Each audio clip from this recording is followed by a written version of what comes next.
Love from love, hope from hope, and peace from our prince thereof. It's time for the refiner's fire hour. And the Lord wants to turn our silver hearts into gold. There is nothing permanent other than change. And for that reason, our carpenter of the ages is now restoring his word, as Peter declared in Acts 3:21.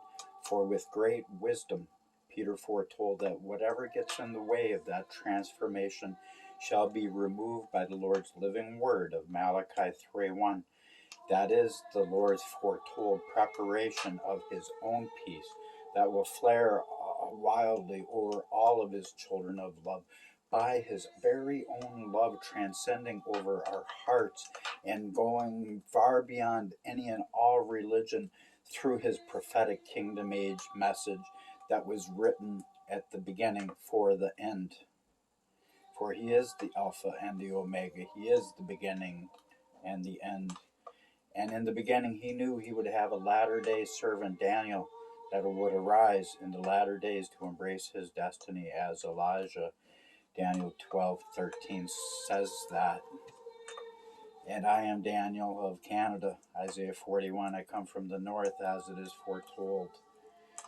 And then shall the Lord pour out his spirit of benevolence over absolutely all flesh, exactly as his end-time prophet Joel foretold. Until the fullness of all of this comes forth, it's not death that anyone should fear, as their perfect love casts away all fear. But everyone should be scared to death of never beginning to live. And if we're hiding our love, we cannot live. Lord, Lord, Lord, over 40. 40. No, I'm a little lower than 60. For those without the vision of Habakkuk 2 shall be perishing without a healthy passion of love and with a bad understanding of love. So it's time for the fires of God to burn. And we should receive those flames of healing. For he arises as the Son of Love with healing under his wings, as Isaiah 60 foretold. And as the latter-day Daniel of Daniel 12:13, I bring the shattering of the power of the holy people, Isaiah 60 foretold, as the gross darkness explodes to bring forth the light of that rising sun of righteousness.